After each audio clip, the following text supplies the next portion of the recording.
Welcome to Lost in the Lakes, and tonight we're going to get lost. So today we're going off the sat-nav because I'm in a place of the Lake District where I don't often go. This is Muncaster Fell, so it's right on the sort of east coast, west coast, and yeah, I'm really sort of, I mean, the hill's there, so if I get lost I just come this way, you know, and just follow the sunrise or sunset, whichever way I want to go. But I'm relying on the sat-nav today to get me up there and get me down. I haven't put a route in just yet. I'm still, the first hill over there is actually called Forge Hill, and then Muncaster Fell's just a bit further on, but it's kind of a ridge walk. It's not a ridge, but it's a summit walk from between the fells. So once you're up there, it's just along a bit and it doesn't really go up much. So yeah, this is a bit of an unknown for me. I've seen a few pictures of people wild camping, but again, this is just you know, going off intuition, I suppose. We're just along the road, just found a parking place down the road there, a little bit further away than I anticipated, but it should be all right. I mean, we're nearly in the woods now, and I've got a stone in my shoe already. Look at these signs here, pretty cool these. So this is part of the Eskdale Trail, Muncaster Castle, 3 miles away. So we are on a recognised footpath. I mean, it's a forest road really, but then we're going to take a left at some point and start going up the fell. Right, as I was saying in the bow scale Tarn video, this sat-nav doesn't like that area. For some reason it doesn't pick up any of the paths all the way up to bow scale. It does on the opposite side, and then it sort of skitters out. Now I think that is a problem not with the Garmin but the software on the maps. There's a routing software that comes with the map, and that's what the Garmin is relying on. If that doesn't work, then obviously it won't work. So why you can't, basically it keeps trying to find a route, and then if you stop the route, it just keeps trying to find it again. Even if you switch it off and switch it back on again, it struggles to find the route. For this one, it seems perfectly fine. If you can see that, we're just going over a river. There. It's a bit dark, a bit light.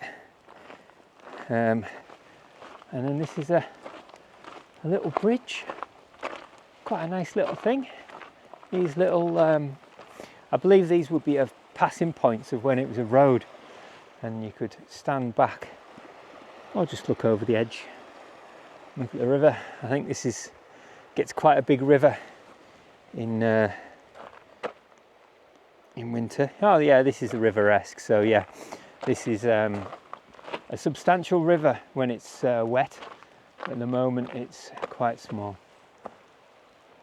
You could paddle in there. Okay, so we're just going to bend round to the right here and keep following this. As you can see, this is a well-used path. So we're coming up to 5:45. There's forecast for rain in about 2 hours. So I've got kind of an hour to get up there, and then an hour to get the tent, get myself sorted. So should be plenty of time. If it's 3 miles to Muncaster Castle, let's have a look at the navigation, the information. 0.3 miles to the bridleway. Right, so my speed at the moment is 3 miles an hour. We're walking on the flat, so we're doing a good speed. Estimated time at destination, 6:41. So it's 1 hour. So if we're going at 3 miles an hour, we go back to the map, and we've just got a big straight line to follow now, and a big straight road. How easy is that, eh? So basically I'm on a farmer's driveway, not a forestry track. And I think this stays flat like this all the way around to Muncaster, so it goes round the base of the fell. We're going to go off and then up through the farm. Hopefully the farmer is a nice bloke and they don't have dogs to chase. Sheepdogs can be, especially working sheepdogs, can be highly strung. I think in another video I was saying how different the fells look when you go into a different valley, and this is sort of the bottom end of Eskdale. And looking at that rocky mountain there, you can tell you're in Eskdale. It's just so it's just like that all the way along there, you know, lots of screes and rocks, and you can see why a lot of climbers come here.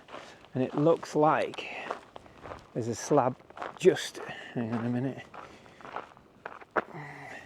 there's a slab just there, and there's a couple of climbers, one halfway up, one near the top and one at the bottom.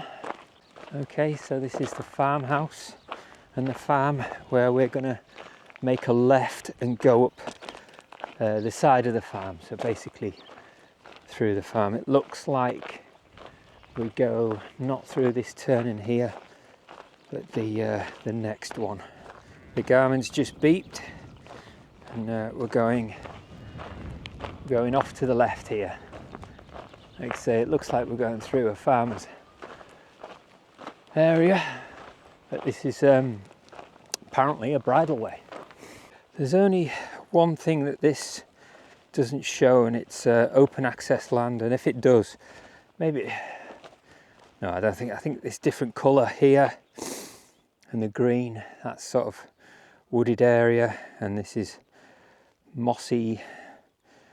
Yeah, I mean, it could mean open access, I'm not sure. I need to check on the website and see what the legend is for this, but I'm pretty sure it's not open access until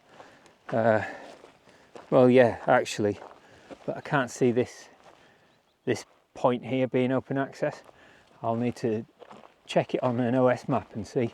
So looking on the OS map, where this line is here, that's the open access, so you can see where we are at the moment. So what was showing on the Garmin, then it doesn't show where open access is.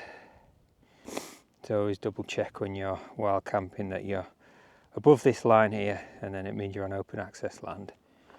Looking back at Muncaster Fell, the top there, yeah, it's I think we've done a wise decision. It looks quite bushy over there. Looks like there's not many places to camp, whereas here I think we've got more choices. It's a wider, looks quite small as well. For a trig point, they usually sort of stand a bit higher than that, unless it's just an illusion. You start to feel the wind now. I think if we go, should get to see the coast in all its glory. There we go. Look at that. Oh, we've looked out on this one. Look at, just over there you've got Sellafield. Got a bit of a plantation down there. Muncaster Castle will just be hiding behind there. The River Esk going down there. I think that mountain there's Black Moss, and I think that could be slightly more east than us, but we just need to check. Oh, look at this.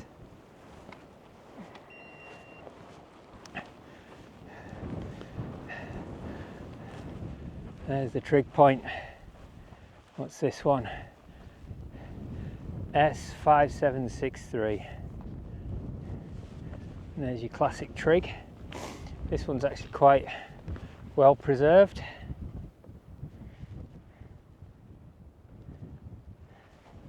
Still got the centre bit. Usually the centre bit's gone. I think they pull that out, and that's where they put the thing to do the trigging. I'm going to start looking for a spot now. Here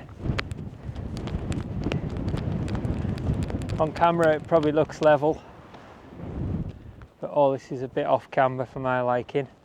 Could probably get on here. The wind is coming from that away, probably subject to change. Look at this, so right on the coast, you can just see the estuary kind of winging its way around, turn around, and you can see in cloud the Lake District.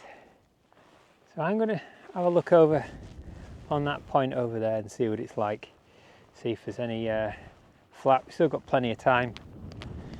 Look at that, eh? It's going to be a stunning sunset in a couple of hours. Bit of cloud out there, so I reckon it might just hit that cloud. We should be pitched before then. I'm going to have a little look down here, see what it's like. Just have a little look over there. Here's just a bit bushy for my liking. There's a bit of grassy point over here that might work. This is looking more doable. This is certainly a spot looking good. We'll go over there and see what it's like. There is a lot of vegetation around here. That looks perfect, but 2 foot of bush, and then we're heading off back down on that side. So we go back over, possibly that over there. Right, sod it. So there's the top. We're going to go here, facing kind of towards Sellafield, just to cut through this wind a bit better. We're right next to the footpath, but like I say, it's a really quiet fell. We're up here, it's 7 o'clock, and we'll be getting up at 6, and hopefully getting gone and down early as well. So we're going to go here, looking down that way, lovely green farmland, all flat, and a nuclear power plant just at the horizon there. Right, I can see a bit of cloud coming in now, so I'm going to get this tent pitched.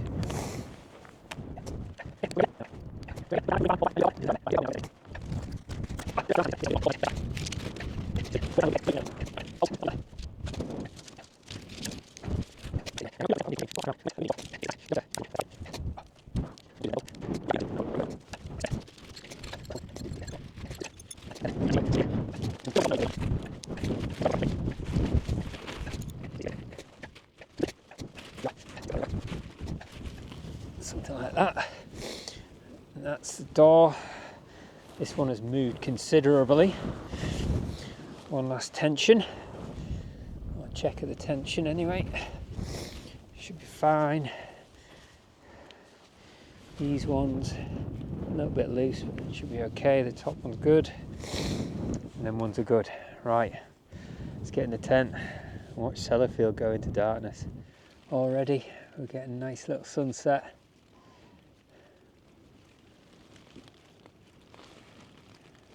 Lovely view of the coast. Right, that's the sun going in, and that's the clouds coming across. I think that's the forecasted rain on its way. It seems to be skirting up the coast a little bit and going round, and again hitting the fells there.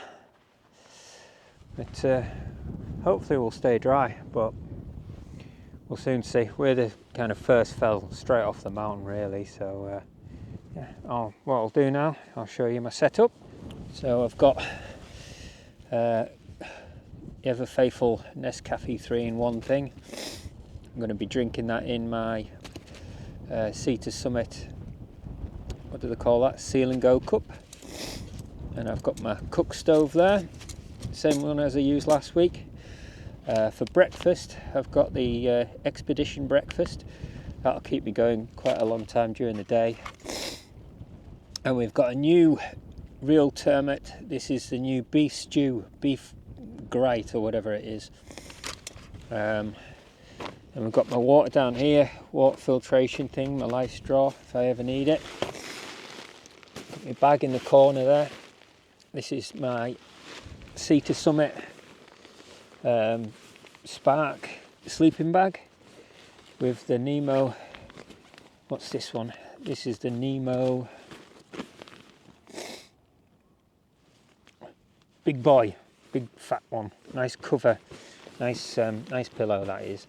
Underneath here we've got the Thermarest Neo Air NXT. Always a mouthful, with a Trekker chair. And then in the corner I've got my electronics, I've got my phone over there, and in the bottom I've got my down jacket and down pants all ready to go for when it gets cold tonight. Oh, it's getting cold now.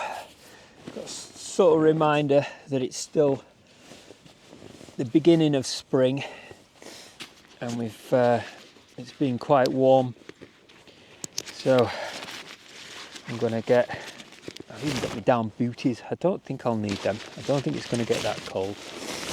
I'll just throw them up there.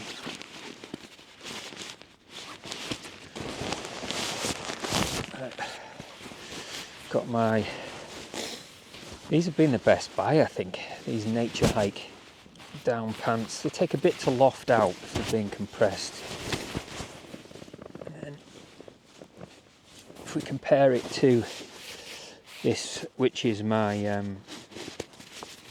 Arc'teryx Cerium, which is like an 850 fill power jacket. This was marketed as an 850 fill power. So let's just compare and contrast. They've both been compressed for over a week. Or for a week. Let's see what the difference is. Let's pick an arm and pick a leg and see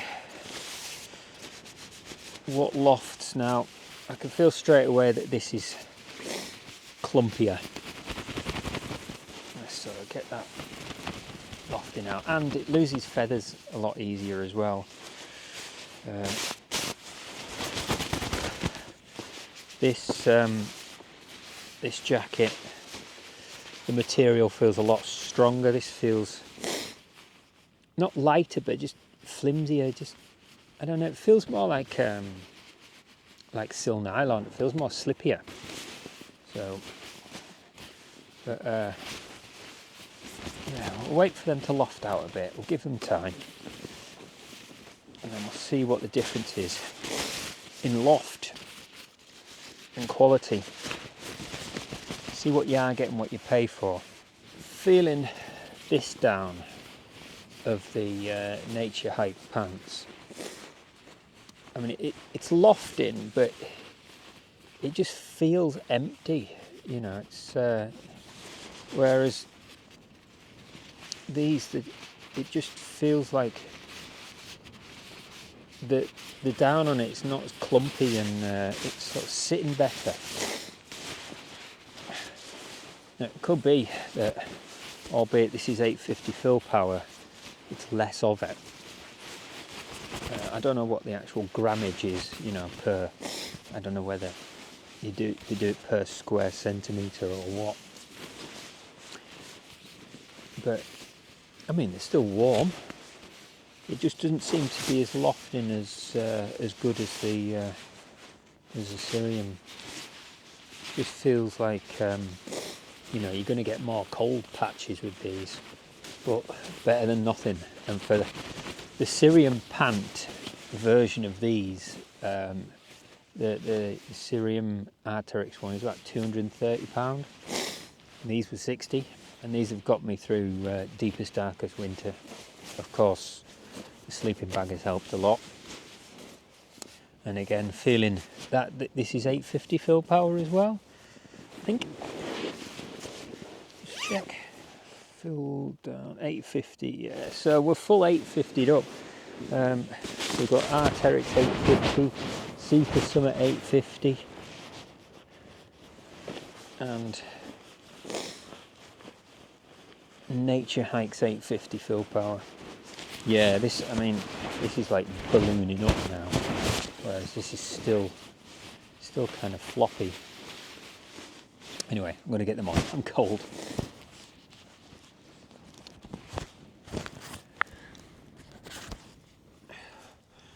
Right, I'm going to brave it and take this off.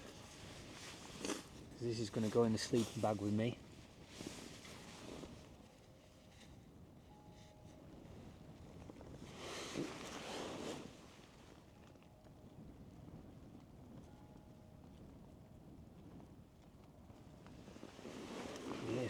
weird stuff outside. It's probably something happening at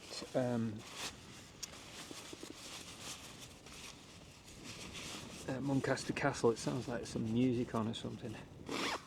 Oh. Just hear like an alarm. No, it's down the coast here. Hang on a minute. Oh.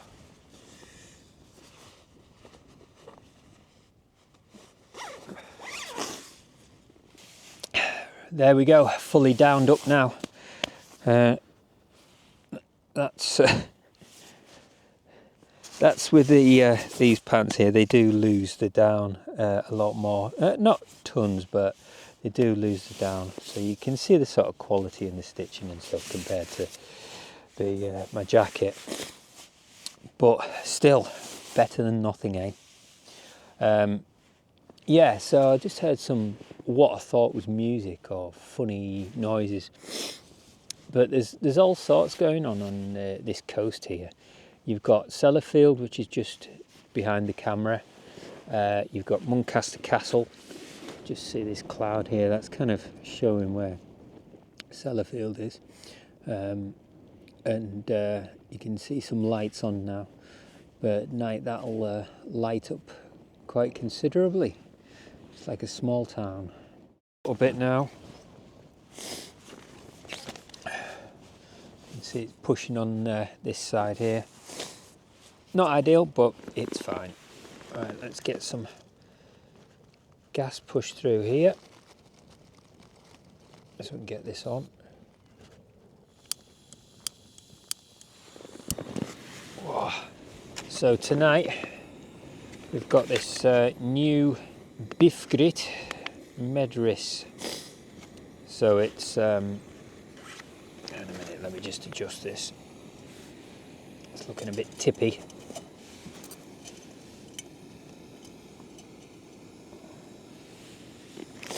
So the real Termit beef stew. I'm looking forward to this to see what the meat's like actually. And it's still daylight-ish when we're having tea. Normally it's really dark. We have to do it by night light. Looks quite chunky. Like dog food. Really tempted to eat it. Don't eat it dry. Right, let's just see how this is doing. Starting to get a bit of a simmer on. Got some water in for a tea later as well. I'll get this set up and ready to go. If I can find my spoons. So easy to get stuff lost. Let's see how this is doing now. I think we're going to go back to the wind burner. This is still not like the wind's coming in, but it's shaded, but it's not a patch on the wind burner. It's still topping my eyes, but we've got another stove to try as well actually. I think we're nearly, I can feel it getting a bit more ferocious. I do like this clicking thing though. That's one thing that MSR should think about putting on theirs. We're getting there, not far off now. Sellafield's starting to light up and there's a few clouds coming in now, so we might have to zip up soon. So I always knock off both of these. It's the fill line. A little bit more. Not enough in there for a cup of tea, but I'll pour that out and let it cool down. That's steaming away. Just put it in the wind there and let it cool. Give this a good stir. It's a lot easier to stir than the couscous because it's chunkier. Really tempted to taste it now, but we're going to wait. Oh, it's quite nice and warm that. I forgot how cold I was. Oh, that's cooled down, so we can bring that in. Now, a good thing to do when you've got 8 minutes for this to, sometimes you want to chill out or whatever, but what I tend to do is have a little tidy up, because things get messy really quickly in tents. Leave that there for making a brew later. Siri, set a timer for 6 minutes. Right, I think it's been about 2 minutes, hasn't it? So I'll bring you back in 6 minutes when that's ready. Right, so we've moved in the tent. It's getting a bit dark outside. And 8 minutes has passed. So we'll try this beef stew. Now, will it be like the beef stew like my dad used to make? Probably not. But we'll try it anyway. What I'm interested in is the beef going to taste like beef? Is it going to be chewy?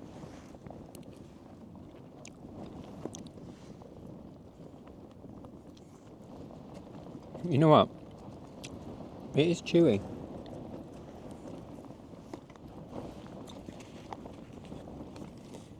It's got some chewy chunks in it.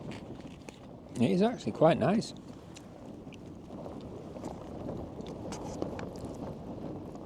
Now they're more like beef strips. The way I envisage stew, you know, to have big chunks of meat in it. Maybe that's a Cumbrian thing, I don't know, but it's edible. No, but you do get with the cheaper ones when they say stew and stuff like that. The meat doesn't taste right. I've noticed with these real termites, they don't have the little dry packet thing. They take all the air out of the bags, which make them better for packing. I think that's how they get away with it. This is not bad at all. The more you eat it, the more you think, yeah, it is a beef stew. I'm going to have to close this door in a minute. It's getting a bit windy. See it's coming in. Feeling a bit close. Right, okay. I'm going to eat this in peace and I'll bring you back later. Right, so that's my tea done and I've got nothing else to do now. Just watch a bit of YouTube and chill out, basically. So the wind's getting up a little bit and the weather's going to come in, so I'm going to go to bed and try and sleep through the worst of it anyway. Good night. See you in the morning. Good morning. So I'm not putting the mic on just so you can hear this. So the wind's pushing that way now, so I'm going to have to, I think I'm going to just pack. So, right, I'm going to get ready and bring you back when I'm either packing up or the rain stopped. Right, hopefully you can hear me. This tent is really noisy. So it's 6 o'clock. I've decided to pack up and drop down and get breakfast. There's a little tarn down in the woods there, so I think it might be nicer if we go down there rather than this noisy beast. It's getting quite windy out there. Let's have a look outside, eh? Yeah, so there was a little bit of rain before. It's a little smatter of rain now, but it's dried off actually. But you can see the wind's pushing on this side here now. So I'm glad I brought the Hilleberg with us, because that's the worst place for this tent to be pushing on there. Right, I'm going to get my bag out and get this packed down, and then we're going to head off down that way and get this dropped as quick as possible. Stuck it.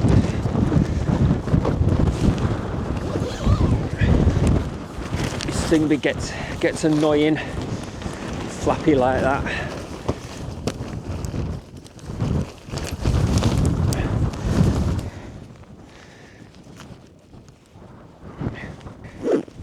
Right, this on.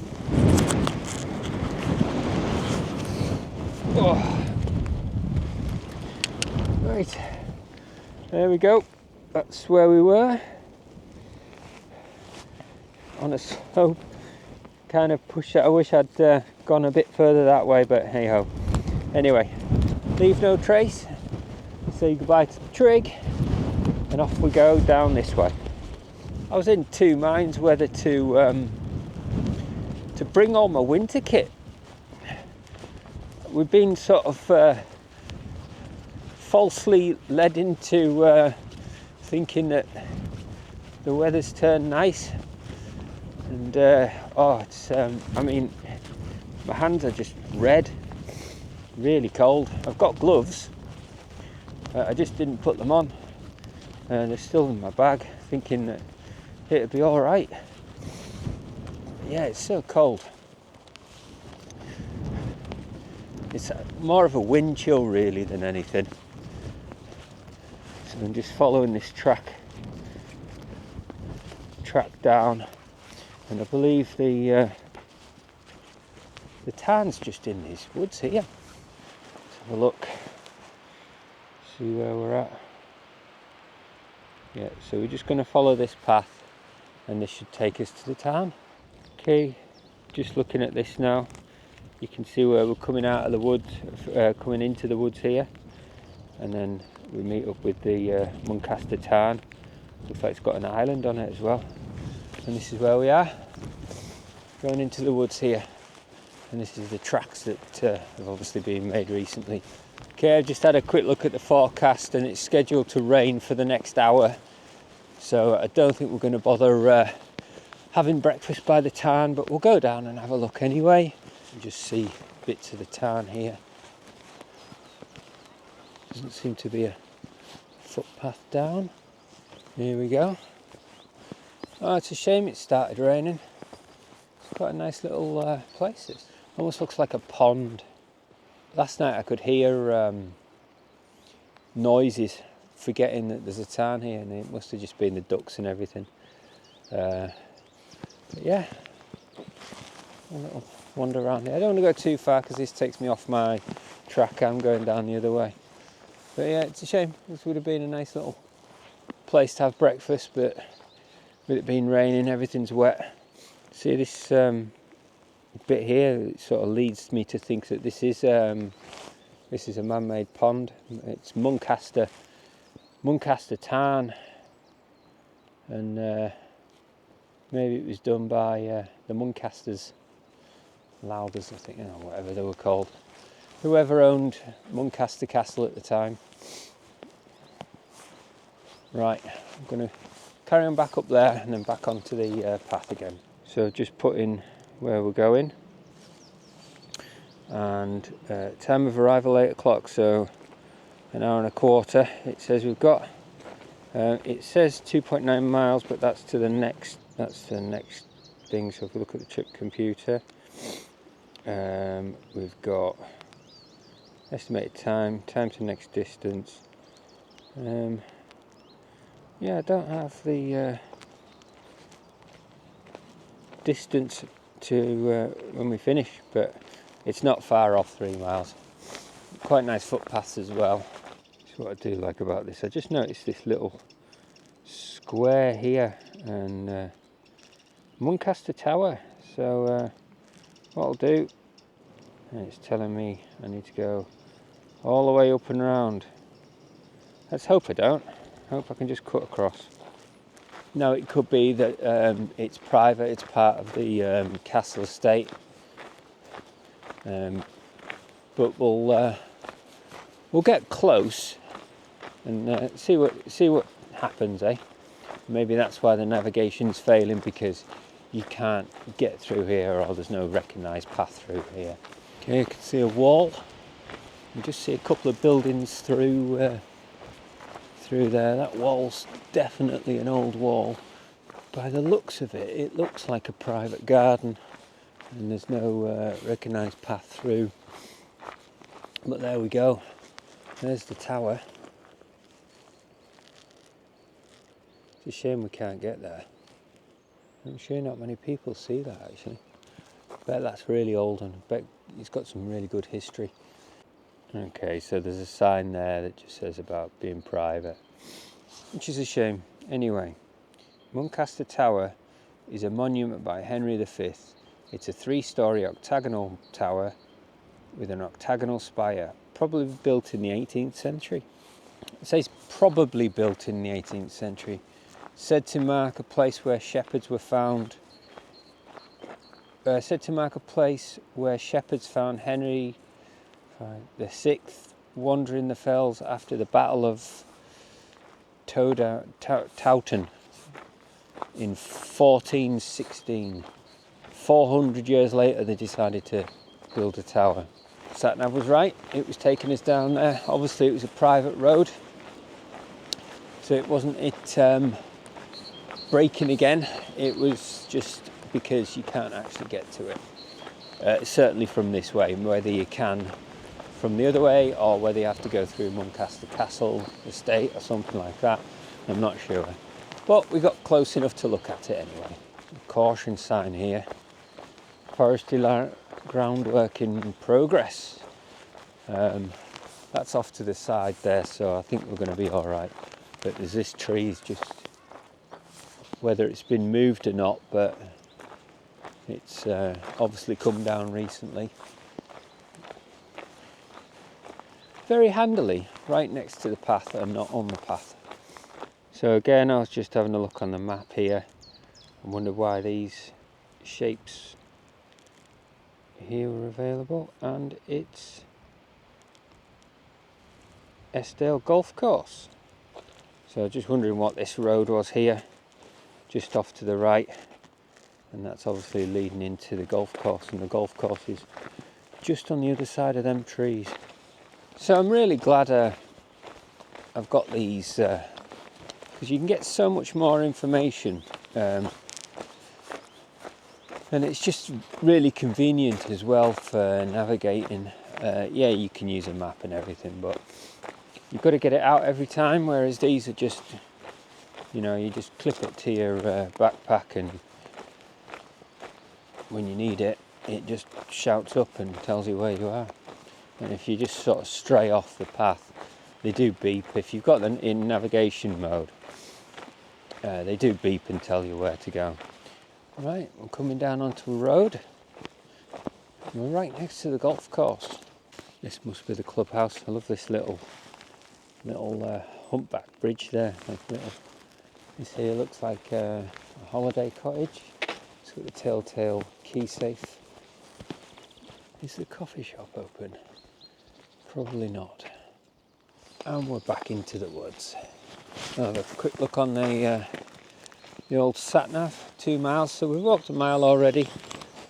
Making good progress actually when we're on a decent path. Your typical baling twine will fix anything. Rotten post, completely gone. Bit of baling twine, solid as you like.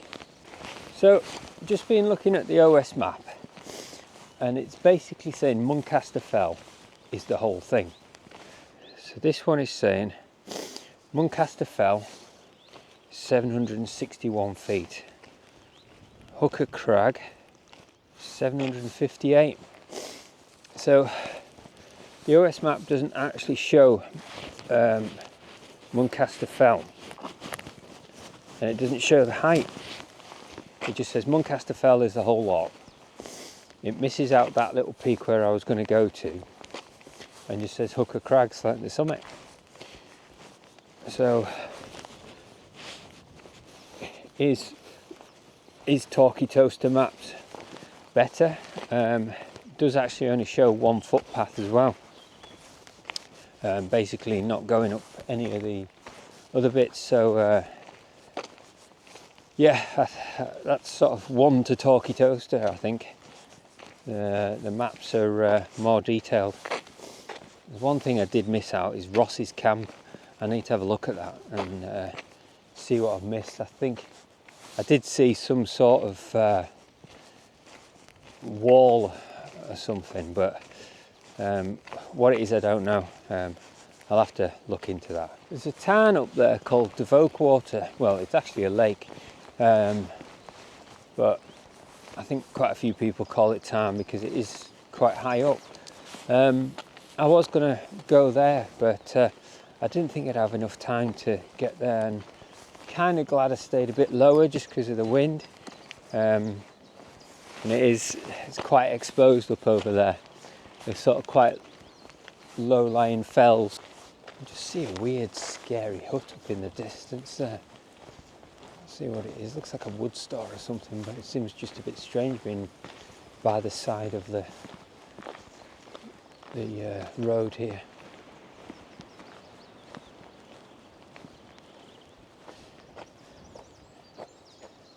It's a bus stop. Next bus tomorrow.